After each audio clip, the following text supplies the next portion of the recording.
Hi ಎಲ್ಲರಿಗೂ ನಮಸ್ಕಾರ. Tomato ನೋಡಿದ ತಕ್ಷಣ ನೀವು ಅಂದ್ಕೋಬೋದು ಏನೋ ಟೊಮೊಟೊಗೆ ಸಂಬಂಧಪಟ್ಟಿದ್ದ ರೆಸಿಪಿ ಮಾಡ್ತಾ ಇದ್ದಾರೆ ಅಂತೇಳಿ. ನಿಮಗೆ ಕರೆಕ್ಟ್ ಆಗಿದೆ. ಇವತ್ತು ಟೊಮೊಟೊ ಬಾತ್ ಮಾಡೋಣ ಅಂಥೇಳಿ ಎಲ್ಲ ರೆಡಿ ಮಾಡಿಟ್ಕೊಂಡಿದ್ದೀನಿ. ಟೊಮೊಟೊ ಬಾತ್ ಮಾಡಲಿಕ್ಕೆ ಮೇನ್ ಇಂಗ್ರೀಡಿಯೆಂಟ್ ಟೊಮೊಟೊ, ಹೌದಾ?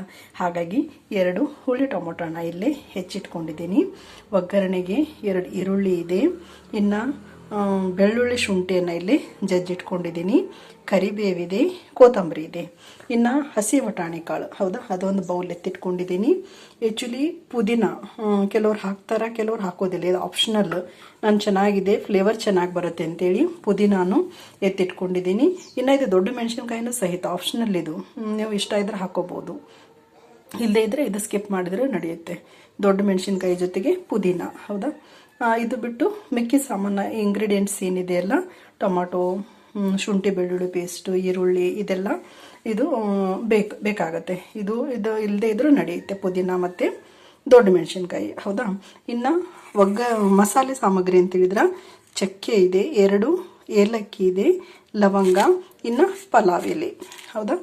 ಒಗ್ಗರಣೆಗೆ ಒಂದು ಕುಕ್ಕರ್ನ ಒಲೆ ಮೇಲೆ ಇಟ್ಟಿದ್ದೀನಿ, ಗ್ಯಾಸ್ ಮೇಲೆ. ಇಲ್ಲಿ ಇವತ್ತು ಸ್ವಲ್ಪ ತುಪ್ಪನ ಹಾಕ್ತಾ ಇದ್ದೀನಿ ನಾನು, ಹೌದಾ? ಅರ್ಧ ತುಪ್ಪ, ಅರ್ಧ ಎಣ್ಣೆ. ನೋಡೋಣ ಟೇಸ್ಟ್ ಹೇಗಿರುತ್ತೆ ಅಂಥೇಳಿ, ಹೌದಾ?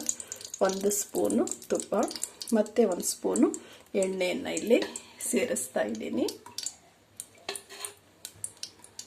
ಇದು ಚೆನ್ನಾಗಿ ಕಾದ್ಮೇಲೆ ಇದೇನು ಮಸಾಲೆ ಸಾಮಗ್ರಿ ಇಟ್ಕೊಂಡಿದ್ವಲ್ಲ, ಅದನ್ನೇನು ಮಾಡಬೇಕು, ನಾವು ಸೇರಿಸ್ಬೇಕು.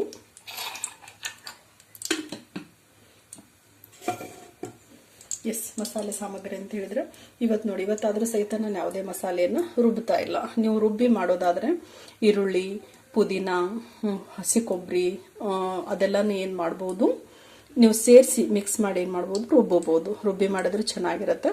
ಬಟ್ ಇವತ್ತು ನಾನು ರುಬ್ತಾ ಇಲ್ಲ, ಹಾಗೆ ಸಿಂಪಲ್ಲಾಗಿ ಮಾಡ್ತಾ ಇದ್ದೀನಿ. ಇದು ಚೆನ್ನಾಗಿ ಕಾದ್ಮೇಲೆ ನಾವೇನು ಮಸಾಲೆ ಸಾಮಗ್ರಿ ಇಟ್ಕೊಂಡಿದ್ದೀವಲ್ಲ, ಚಕ್ಕೆ, ಏಲಕ್ಕಿ, ಲವಂಗ, ಪಲಾವ್ ಎಲೆ, ಇದನ್ನು ಸೇರಿಸಬೇಕು. ಇದು ಸ್ವಲ್ಪ ಎಣ್ಣೆಯಲ್ಲಿ ಚಟಪಟ ಅಂದಮೇಲೆ ಈರುಳ್ಳಿನ ಸೇರಿಸ್ತಾ ಇದ್ದೀನಿ.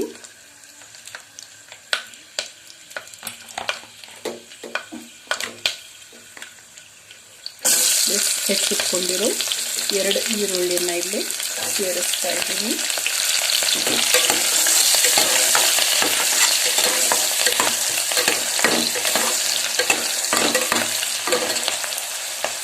ಈರುಳ್ಳಿ ಸ್ವಲ್ಪ ಕಲರ್ ಚೇಂಜ್ ಆದಮೇಲೆ ಕರಿಬೇವು ಮತ್ತು ದೊಡ್ಡ ಮೆಣಸಿನ್ಕಾಯಿನ ಇಲ್ಲಿ ಸೇರಿಸ್ತಾ ಇದ್ದೀನಿ.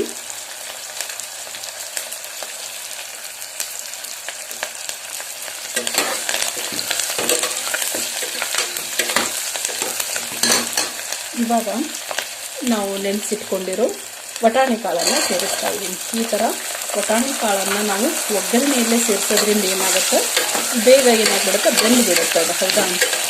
ನಾರ್ಮಲ್ ಹಸಿ ಬಟಾಣಿ ಕಾಳು ರುಚಿನ ಕೊಡುತ್ತೆ. ಸಪ್ರೇಟಾಗಿ ಮತ್ತು ಅದನ್ನು ನಾವು ಬೇಯಿಸ್ಕೊಳ್ಳೋ ಅವಶ್ಯಕತೆ ಇಲ್ಲ. ಹಾಗಾಗಿ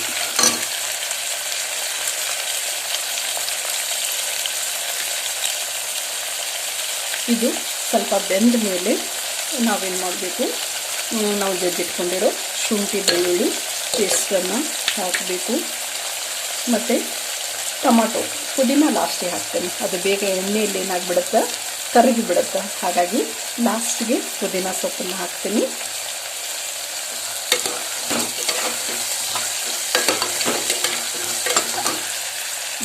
ಇವಾಗ ನಾವು ಹೆಚ್ಚಿಟ್ಕೊಂಡಿರೋ ಟೊಮಾಟೊ, 2 ಟೊಮಾಟೊ ಹಣ್ಣನ್ನು ಇಲ್ಲಿ ಸೇರಿಸ್ತಾ ಇದ್ದೀನಿ. ಟೊಮಾಟೊ ಏನಾಗಬೇಕು, ಕ್ಲೀನಾಗಿ ಮೆತ್ತಗಾಗೋ ಥರ ಮಾಡಬೇಕು. ಸ್ವಲ್ಪ ಮುಚ್ಚಳ ಮುಚ್ಚಿಬಿಟ್ಟು ಬೇಯಿಸ್ಕೋಬೇಕು, ಹೌದಾ? ಆಮೇಲೆ ಉಳಿದ ಸಾಮಗ್ರಿಗಳನ್ನು ಏನು ಮಾಡೋಣ, ಸೇರಿಸೋಣ. ಓಕೆ, ನಮ್ಮ ಟೊಮಾಟೊ ಹಣ್ಣು ಕ್ಲೀನಾಗಿ ಬೇಯೋವರೆಗೂ ನಾನೇನು ಮಾಡಿದ್ದೀನಿ, ಇಲ್ಲಿ 3 ಗ್ಲಾಸ್ ಅಕ್ಕಿ, ಈ ಗ್ಲಾಸಿಂದ 3 ಗ್ಲಾಸ್ ಅಕ್ಕಿಯನ್ನು ತೊಳೆದು ಕ್ಲೀನಾಗಿ ಇಟ್ಕೊಂಡಿದ್ದೀನಿ. ಇಲ್ಲಿ ಇನ್ನು ರುಚಿಗೆ ತಕ್ಕಷ್ಟು ಉಪ್ಪಿದೆ, ಅಚ್ಚ ಖಾರದ ಪುಡಿ ಇದೆ, ಹೌದಾ? ಟೊಮಾಟೊ ರೈಸ್ ಅಂತ ಹೇಳಿದ್ರೆ ರೆಡ್ ಕಲರಲ್ಲಿ ಆಗಬೇಕು. ಹಾಗಾಗಿ ಖಾರದ ಪುಡಿ 1.5 ಟೀ ಸ್ಪೂನಷ್ಟು ನಾನು ತೊಗೊಂಡಿದ್ದೀನಿ. ಇವಾಗ ನೋಡಿ, ಟೊಮಾಟೊ ಹಣ್ಣು ತುಂಬ ಚೆನ್ನಾಗಿ ಕುಕ್ಕರಲ್ಲಿ ಏನಾಗಿದೆ, ಬೆಂದಿದೆ, ಹೌದಾ?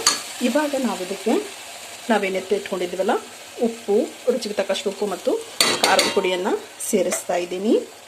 ಪುದೀನ ಸೊಪ್ಪನ್ನು ಇಲ್ಲಿ ಇವಾಗ ನಾನು ಸೇರಿಸ್ತಾ ಇದ್ದೀನಿ. ಮತ್ತು ಕೆಲವರು ಗರಂ ಮಸಾಲ ಮತ್ತು ಇನ್ನೊಂದು ಯಾವುದೋ ಮಸಾಲ ಸೇರಿಸ್ತಾರೆ, ಗರಂ ಮಸಾಲ ಪೌಡರ್ ಅದು ಎಲ್ಲ. ಬಟ್ ನಾನು ಯಾವುದೇ ಎಕ್ಸ್ಟ್ರಾ ಮಸಾಲಾನ ಇದಕ್ಕೆ ಸೇರಿಸ್ತಾ ಇಲ್ಲ. ಹೌದಾ, ಈ ಪುದೀನ ಫ್ಲೇವರ್, ಟೊಮೊಟೊ, ಚಕ್ಕೆ, ಲವಂಗ ಏನು ಹಾಕಿದ್ವಲ್ಲ ಅಷ್ಟೇ ಸಾಕು. ಹೆಚ್ಚಿಗೆ ಮಸಾಲ ಆದರೆ ಕೆಲವ್ರಿಗೆ ಏನಾಗುತ್ತೆ, ಎಸಿಡಿಟಿ ಆಗೋ ಚಾನ್ಸಸ್ ಇರುತ್ತೆ. ಹಾಗಾಗಿ ಯಾವುದೇ ಹೆಚ್ಚಿನ ಮಸಾಲೆಗಳನ್ನು ಎಕ್ಸ್ಟ್ರಾನ ಹಾಕ್ತಾ ಇಲ್ಲ ಮತ್ತು ಯಾವುದೇ ಮಸಾಲೆನೂ ಇಲ್ಲೇ ರುಬ್ಬಿಲ್ಲ. ಶುಂಠಿ ಬೆಳ್ಳುಳ್ಳಿ ಪೇಸ್ಟ್ ಅದೇ ನ್ಯಾಚುರಲ್ ಫ್ಲೇವರ್ ಕೊಡುತ್ತೆ. ಹೌದಾ, ಹಾಗಾಗಿ ಇಷ್ಟಾದಮೇಲೆ ಏನು ಮಾಡ್ತಾಯಿದ್ದೀನಿ, ಇಲ್ಲಿ ನಾವು ಹೆಚ್ಚಿಟ್ಕೊಂಡಿರೋ ಕೊತ್ತಂಬರಿ ಸೊಪ್ಪನ್ನು ಇಲ್ಲಿ ಸೇರಿಸ್ತಾ ಇದ್ದೀನಿ. ಮತ್ತು ನಾವೇನು ತೊಳೆದಿಟ್ಕೊಂಡಿದ್ದೀವಲ್ಲ ಅಕ್ಕಿ, 3 ಗ್ಲಾಸ್ ಅಕ್ಕಿಯನ್ನು ಸೇರಿಸ್ತಾ ಇದ್ದೀನಿ. 3 ಗ್ಲಾಸ್ ಅಕ್ಕಿ ಸೇರಿಸಿದ ಮೇಲೆ 6 ಗ್ಲಾಸ್ ನೀರು. ಆ್ಯಕ್ಚುಲಿ ಕುಕ್ಕರಲ್ಲಿ ಕರೆಕ್ಟ್ ಅಳತೆ ನಾವು ಇಟ್ಟಿವಿ ಅಂತ ಹೇಳಿದ್ರೆ ಕ್ಲೀನ್ ಆಗುತ್ತೆ, ಏನು ಹೆಚ್ಚು ಕಡಿಮೆ ಇಲ್ಲ ಆಗೋದಿಲ್ಲ. ಹೌದಾ, 3 ಗ್ಲಾಸ್ ಅಕ್ಕಿಗೆ 6 ಗ್ಲಾಸ್ ನೀರನ್ನು ಇಲ್ಲಿ ಏನು ಮಾಡ್ತಾ ಇದ್ದೀನಿ, ಸೇರಿಸ್ತಾ ಇದ್ದೀನಿ. ಇದನ್ನು ಕ್ಲೀನಾಗಿ ಮಿಕ್ಸ್ ಮಾಡಿಬಿಟ್ಟು ಲಿಡ್ಡನ್ನು ಕ್ಲೋಸ್ ಮಾಡಿ ಡೈರೆಕ್ಟ್ ಇಟ್ಟಿರೋದ್ರಿಂದ 2 ವಿಸಿಲ್ ಇದಕ್ಕೆ ಏನಾಗುತ್ತೆ, ಸಾಕಾಗತ್ತೆ. ಹೌದಾ, 2 ವಿಸಿಲ್ ಹಾಕಿಸ್ಕೊಂಡ್ವಿ ಅಂತ ಹೇಳಿದ್ರೆ ನಮ್ಮ ಇವತ್ತಿನ ಟೊಮೊಟೊ ಬಾತ್ ಏನಾಗುತ್ತೆ, ಸವಿಯಲು ಸಿದ್ಧ ಆಗುತ್ತೆ. ನಮ್ಮದು ಟೊಮೊಟೊ ರೈಸ್ ಬಾತ್ 2 ವಿಸಿಲ್ ಆಗಿದೆ, ಕುಕ್ಕರು ಕೂಲಾಗಿದೆ. ಇವಾಗ ಓಪನ್ ಮಾಡ್ತಾ ಇದ್ದೀನಿ. ನೋಡಿ ಎಷ್ಟು ಚೆನ್ನಾಗಿ ಬಂದಿದೆ. ಹೌದಾ, ಒಳ್ಳೆ ಕಲರ್ ಇದೆ, ಒಳ್ಳೆ ಸುವಾಸನೆ, ಘಮ ಘಮ ಅಂತ ಬರ್ತಾಯಿದೆ, ಪುದೀನ ಫ್ಲೇವರ್ ಅಂತ. ಹೌದಾ, ಪರ್ಫೆಕ್ಟಾಗಿ ಇವತ್ತಿಂದು ನಮ್ಮದು ಟೊಮ್ಯಾಟೊ ರೈಸ್ ಬಾತ್ ಏನಾಗಿದೆ, ಸವಿಯಲು ಸಿದ್ಧವಾಗಿದೆ. ಹೌದಾ, ಕೆಲವರು ಇದಕ್ಕೆ ಏನು ಮಾಡ್ತಾರೆ, ಚಟ್ನಿ, ಕೊಬ್ಬರಿ ಚಟ್ನಿ ಜೊತೆ ಸರ್ವ್ ಮಾಡ್ತಾರೆ. ಇನ್ನು ಕೆಲವರು ಮೊಸರು ಬಾಜಿನೂ ಮಾಡ್ತಾರೆ. ಹೌದಾ, ಇವತ್ತು ನಾನೇನು ಮಾಡಿದ್ದೀನಿ, ಮೊಸರು ಬಾಜಿಯನ್ನೇ ಮಾಡಿದ್ದೀನಿ. ಮೊಸರು ಬಾಜಿ ಜೊತೆ ಇವತ್ತಿನ ಟೊಮ್ಯಾಟೊ ರೈಸ್ ಬಾತ್ ಏನಾಗಿದೆ, ಸವಿಯಲು ಸಿದ್ಧ ಆಗಿದೆ. ಈ ಥರ ನೀವು ಒಂದ್ಸಲ ಟ್ರೈ ಮಾಡಿ ಅಂತ ಹೇಳ್ತಾ ಇವತ್ತಿನ ವಿಡಿಯೋನ ಮುಗಿಸ್ತಾ ಇದ್ದೀನಿ.